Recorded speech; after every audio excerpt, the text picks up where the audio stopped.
Welcome to Agency Bytes, a podcast for agency owners, hosted by agency veteran and coach Steve Guberman.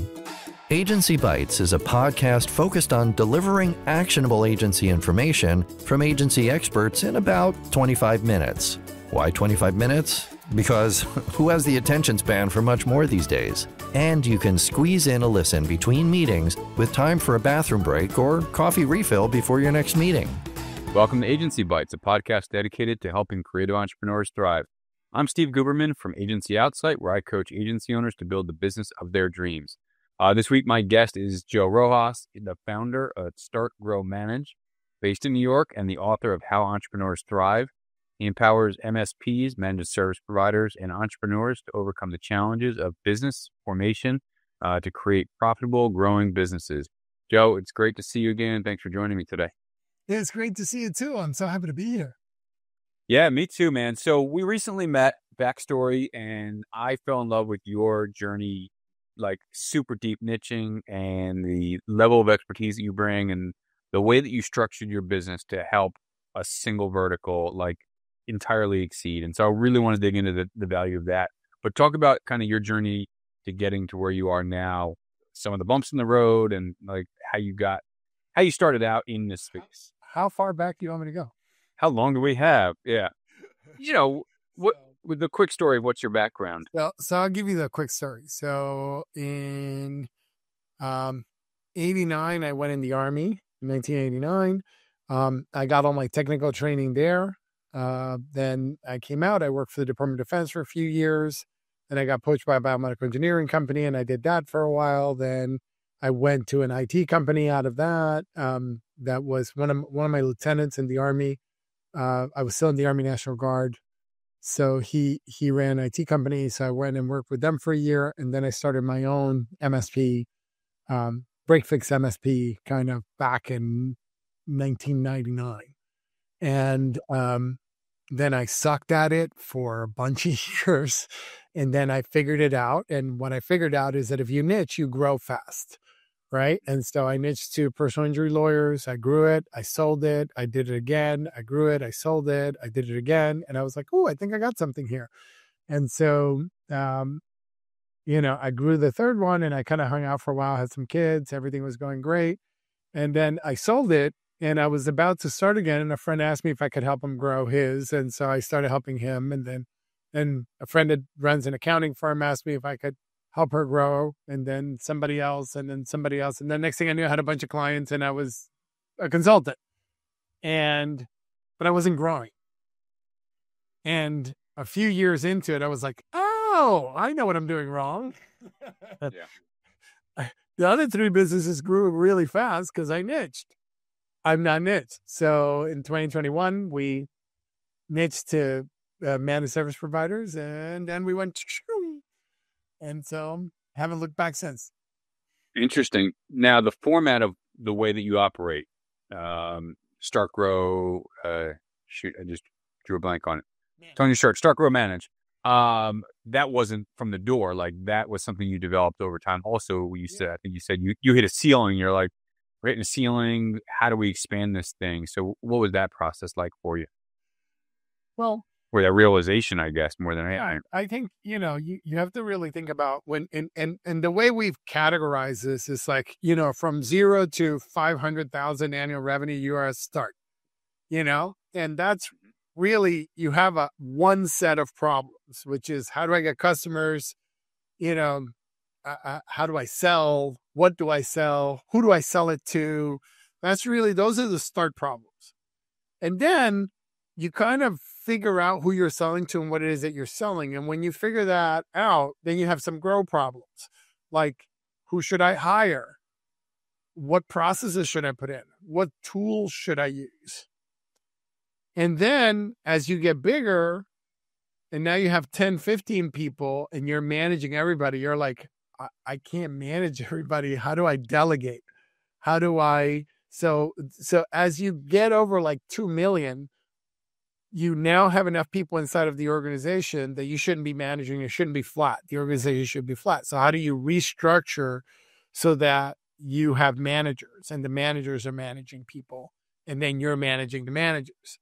So that's really what the whole idea behind is, that there's these inflection points in your growth, right? And they're the inflection points that we saw for ourselves. And then they're the inflection points that our clients have. So as we saw those inflection points for ourselves, that led to Start, Grow, Manage. That's how we ended up there. And at what point in the process of niching, skyrocketing, building out the systems of Start, Grow, Manage, did you write the book? Oh, I actually had written the book before, right? Okay. The book was really about niching. That's really what the book is about. It's like, you want to go fast, you have to niche. So I wrote the book first. We're actually in the process of writing the Start, Grow, Manage book now, right? Because the Start, Grow, Manage book is really going to be specifically around the MSP space. The How Entrepreneurs Thrive is really the story of how do you niche? What do you need to think about? And what are the things that you need to do to grow a business over $1 million? And it applies to any business. So you have a business, you can go. I was in the Army for 9 years, so I wrote the book like a field manual. And in the Army, we have a saying, right? RTFM, read the freaking manual. And if you read the freaking manual, you get the solution, right? Like, it's like, everything in the Army is in the manual. Everything you need to do to get your business to $1 million is in this book. It's not complicated. You need about 20 to 30 clients to get to $1 million. So how do you get those clients? What do you need to do? It walks you through the process step by step. 20 to 30 retainer clients in the MSP space is about $1 million in top line revenue. Okay. Why? So, and a lot of people focus on $1 million as like a plateau point or an inflection point. Why do you use that as a pivotal point? Because that is a point where you can actually make some decisions and hire some people and do some things. Before that, what you have is a job. Right. Where does profitability come in? You're doing most of the work. Sometimes for us, profitability comes in right away when we're working with our clients, because we always think about profitability. If you're not making money, you shouldn't be in business. So we always start with a profit mindset, you know? And in the MSP space, it's great because it's monthly recurring revenue. It gives you the opportunity to really understand where your profit lies. And so you can get profitable with 5 clients. You don't need to you don't have to wait till you get to $1 million to get profitable. You're profitable up front, right? And then from there, I have a client that came in December of 23. Yeah, December 23. He was at 500,000, but his profitability was very low. And by the end of the year,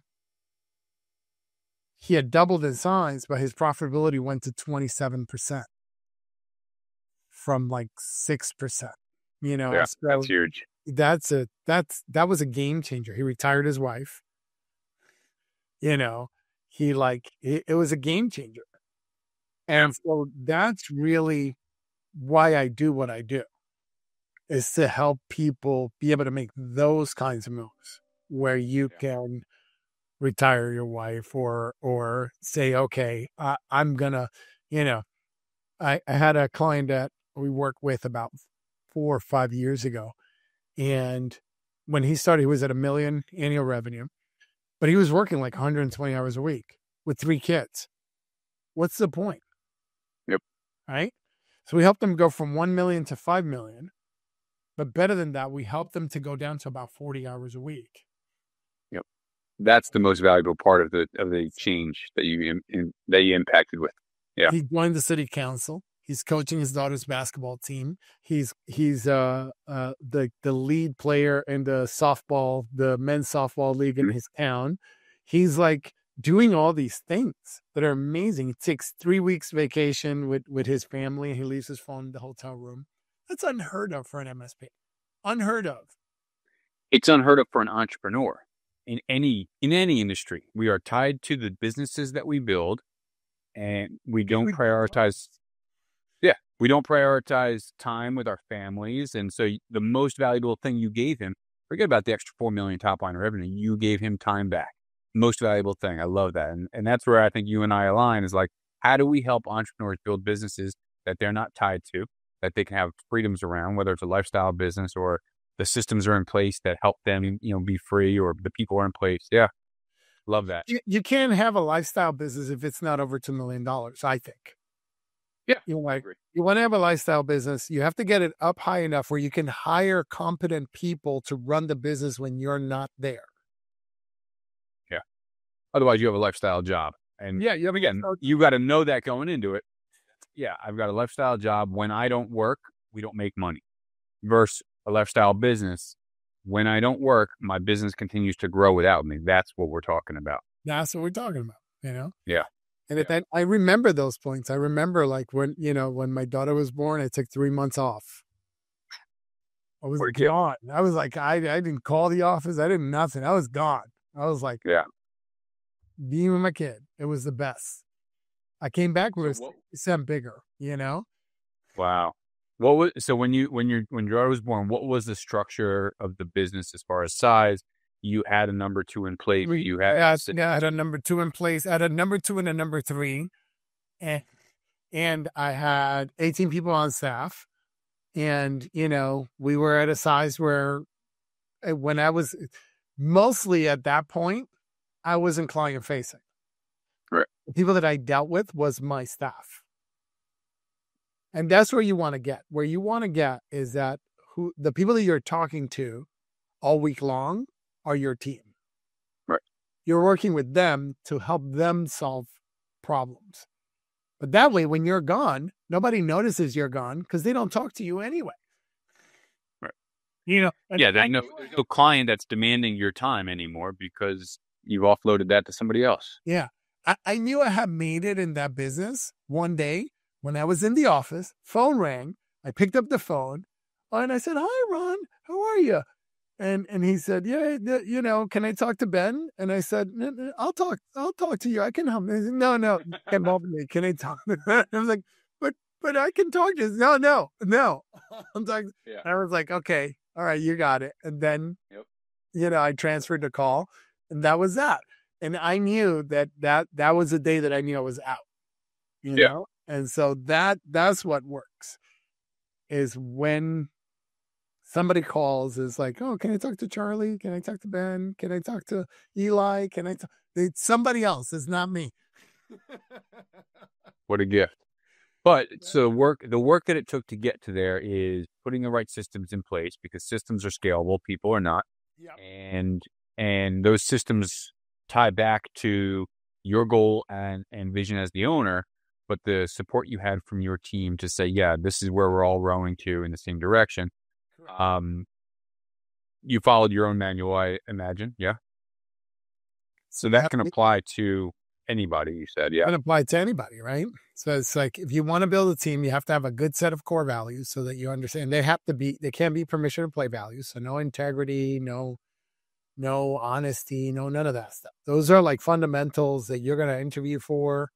But that's not what makes you different, right? They have to be real differentiators. Right? What are yours? So if I look now, I'm going to pull them up because I don't want to screw them up. They changed them while you were out on maternity leave on you. But I want to, so back then I had a different set of values. I want to pull mine up now because I want to read you the descriptions, not just the values themselves. Right? So that's loving what you do. And that value is about where you are, being where you are when you're there. Like really being where you are when, like, I love what I do. Being present. The whole to love what they do so that they can be present. They can, so what's missing to have them be there, right? Our second value is figuring it out. Right.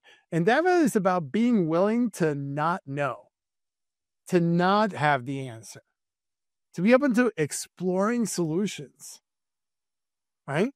This doesn't mean that you have to do it yourself. Right. It's just being willing to not know. Yeah. That's how you figure it out. Right. Then there's rigor. And for us, rigor is about precision in our work and the willingness to go the extra step to get it just right. You got to go that extra little bit. Yep. So that somebody can be like, wow, that was amazing. Love that. Yep. Right. That's that surprise and delight that we talk about with the clients. Like, oh, we didn't expect that. That was a really nice touch. Thanks for the handwritten card or whatever. Yeah. And that just takes a little bit of rigor. Yep. Right. Then there's human-centric. And human-centric is the notion that a business has 7 characteristics. Number 1, it makes money. 2, it puts humans first. But it can't put humans first if it doesn't make money. 3, it has strong values, vision, mission, right? And it'll go through great lengths to protect those. It will lose money to protect its values, vision, mission. Yeah. Okay? Then it inspires rather than manipulates. It operates from a perspective of abundance. It respects the environment and is collaborative. And from there, you can build a human-centric, process-driven business. Your business is either identity-driven or process-driven. If it's identity-driven, it cannot work without you. If it's process-driven, you can disappear and the business will go on forever. Anybody can disappear. Yes, anybody. Yeah. Anybody in the organization can disappear. And then the final value, our 5th value, is playing the infinite game. Right? And so playing the infinite game is the notion that nobody has to lose for other people to win. So let me ask you 2 follow-up questions.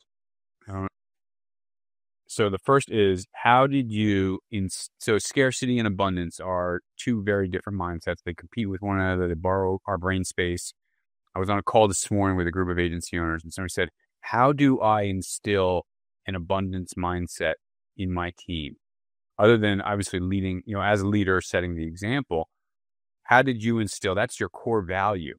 Yeah. And so there's a spiritual alignment there. That is not something that you typically read in a business textbook. That's not covered in an MBA. How did you instill that in your team through process? Interview for it first. Okay. If you find somebody that has a scarcity mindset, it'll show up in their speaking. Yep. Right? You'll hear it in their conversation. Oh, I don't have enough time, and I don't have enough this, and there's not enough that, and there's not enough, not enough, not enough, not enough, not enough, not enough. Not a person that I'm going to hire. Do you think that's reprogrammable or retrainable or anything? Or I say that it's easier to have a monkey that's a one-eyed monkey, one-legged monkey land the space shuttle on the moon than it is to reprogram somebody's core values. So you have to interview for core values. Yeah. Right?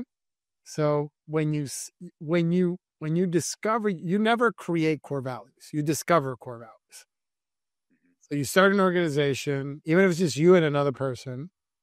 If you look hard enough in that organization, you're going to find the 4 or 5 core values that drive that organization. They're already there.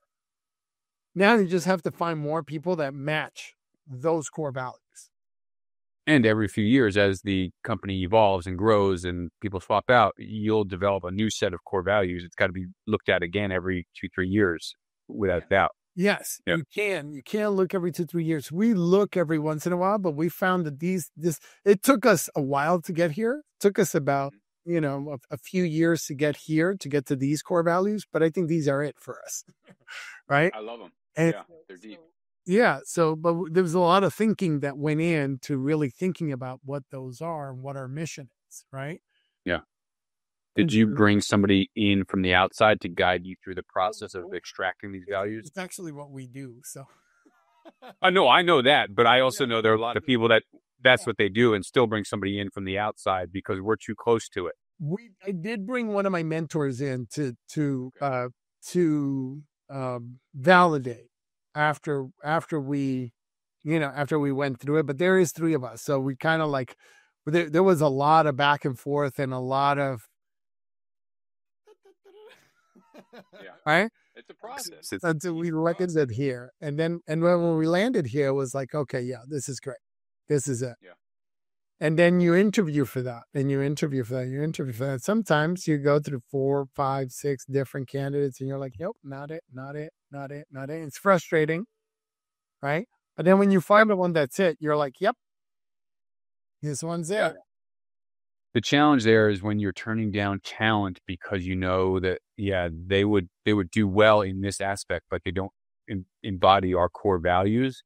And to your point, if you're not vetting for that, then like skills are trainable, values are not. They are innate in somebody, and maybe you can enhance them and that kind of thing. But the infinite game as one of your core principles. Obviously, is that a Simon Sinek book reference? It is a Simon Sinek book reference. It is. Is it like mandatory reading at the business? Like anybody that comes on board has to read the book? They don't have to read the book, but they have to watch the video. I don't know if you've watched his video on the infinite game, and they definitely need to watch the video. And we have another video, the guy that actually came up with the infinite game, which wasn't Simon Sinek. I can't remember his name right now, but I have a video from him. And so everybody has to watch that video. Yeah. Simon Sinek popularized it, but there was this guy that came up with game theory that came up with. It was a baseball reference or something like that. Yeah. So I don't remember his name either. Yeah. But man, it was like, that's it right there. Right. Yeah. It's like, you just make, instead of thinking about it as a pie, and like if somebody takes a slice, you just bake a bigger pie and a bigger pie and a bigger pie and a bigger pie, I like that. And so that's kind of how we look at it. We just like, okay, well, how do we make a bigger pie now? Yeah.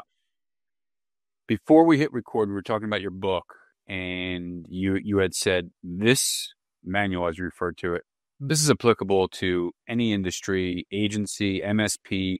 You focus deeply niched on MSPs for marketing, for training, for everything. And I fully align with that. I'm, tripling down on niching, shoving it down people's throats because, man, I want people to succeed. And we want people to succeed for the same reasons. We want them to have better lives, their teams to have better lives. I'm not driven by, I want you to make $1 billion. I want you to have a good life. You need money to have a good life, etc. But talk about some of the things that you think those core aspects of the book and how it applies for agencies in this day and age with the threats of AI, the economy is who knows what. Like, so what do you say about the book and what you built applying there?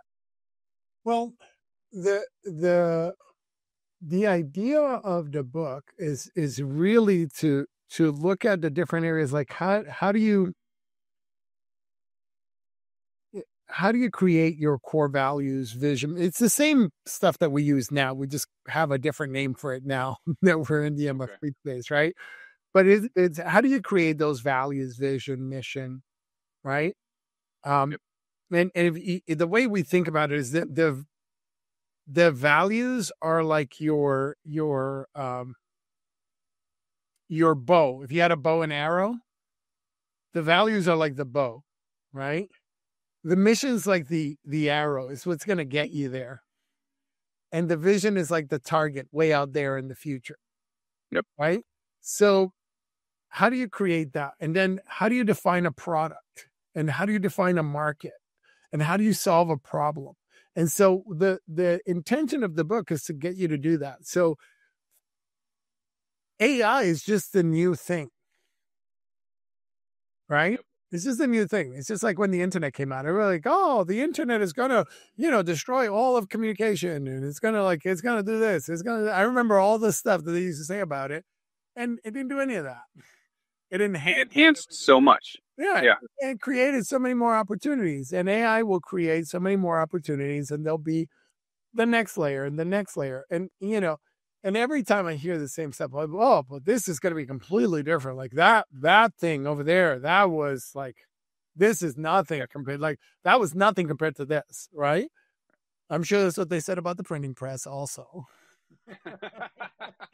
and the nuances within that. So from when you went to direct to plate, it changed the industry. When you went direct to digital, it changed the industry. So yeah, all these shifts. And so this is just the next shift. Right? Yep. What is not going to change is that people need strategy. So if you're an agency, what you want to do is you want to get ultra niche and understand your client's problems better than they do. so that no matter what technology is available, you can fix things and guide things that they can't understand because they're good at what they do, but they're not good at what you do. Right. And so it doesn't matter what the technology is. What matters is that you understand the business problems that they have enough to help them get return on investment on their spend with you. Yeah.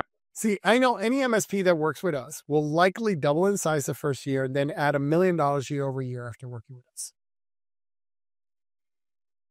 You can say that confidently because that's the track record you have. You have the systems for it and the evidence to support it.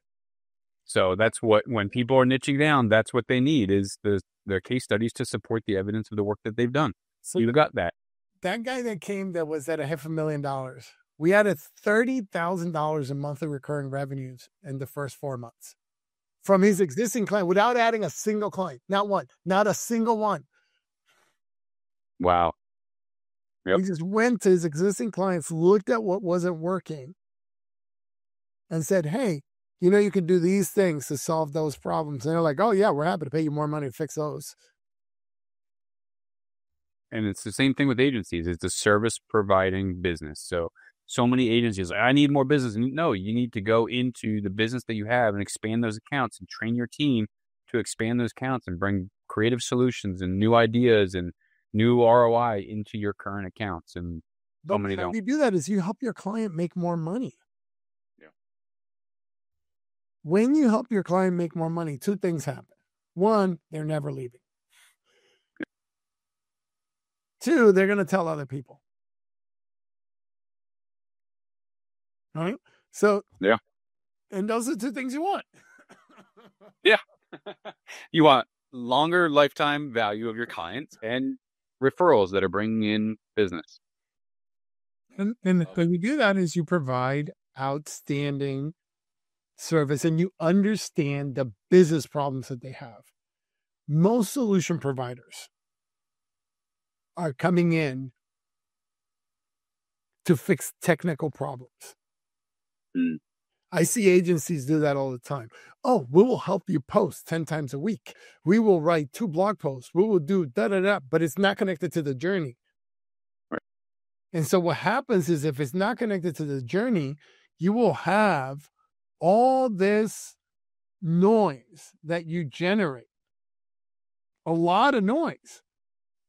But the client won't get any result because you're not guiding their prospect through a real clear journey that takes them from awareness to engagement, from engagement to subscription, from subscription to conversion, from conversion to excitement, from excitement to ascension, to buying that core product.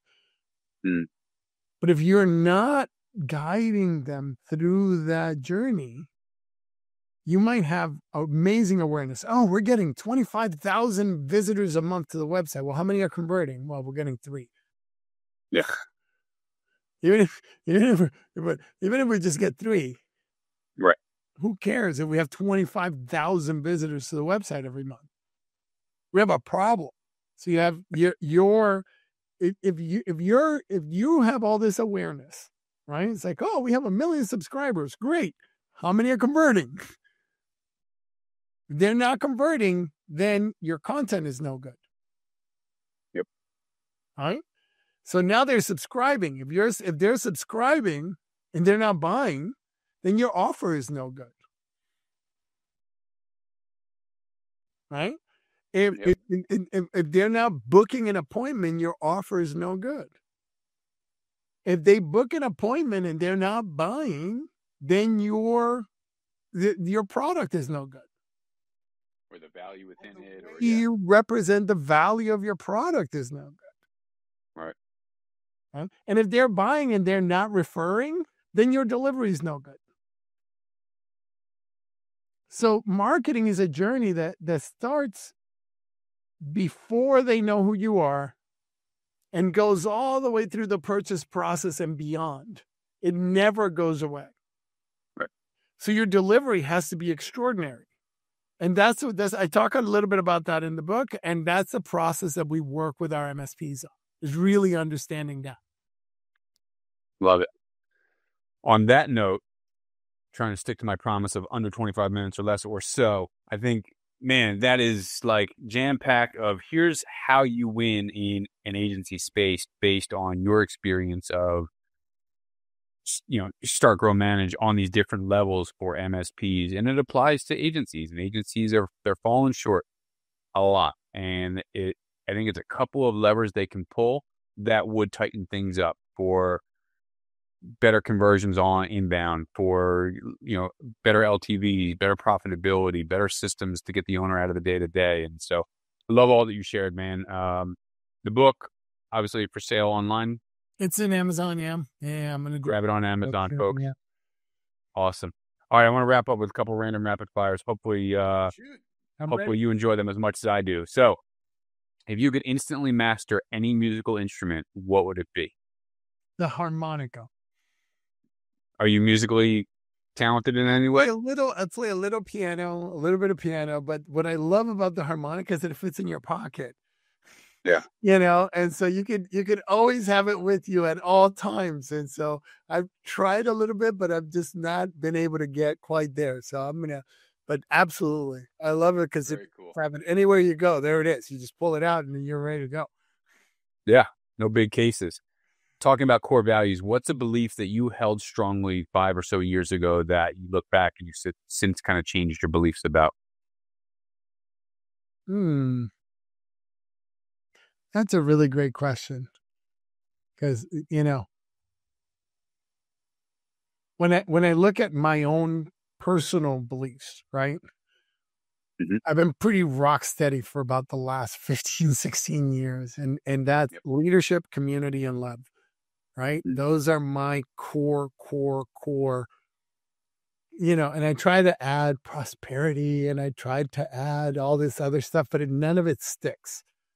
Like for me, a world without leaders is not a world worth having. Yeah. Right. So it's really about how do we create more leaders, So like I read Simon Sinek's Start With Why. And then I did the framework work, and my why is to nurture and shepherd others so that they can find the leader within. And so that's really that's been the bedrock of my stuff. And then I try to add other stuff, and it never sticks. Like I've tried, I've looked, and I was like, oh, I'm going to add this now, and it's going to be great. And then it's 2 months later, I don't even know what it was. Interesting. All right. So, these three are my true north. They are my true, inside values, and nothing else comes close to them. I love that. So that's beautiful. Finally, what's a small decision that you made early in your, I will say, agency career that ended up having the biggest impact? Niche. Bam. That simple. That's simple. Love it. Niche. Joe, I thoroughly appreciate our time together. You're a hell of a guy. I'm so grateful. Thank you very much for joining me, my friend. Thank you for having me. Thanks again for tuning in to Agency Bytes. If you know someone with expert knowledge on a topic that agency owners would love to hear about, go to agencyoutsight.com/podcast-guest and nominate them.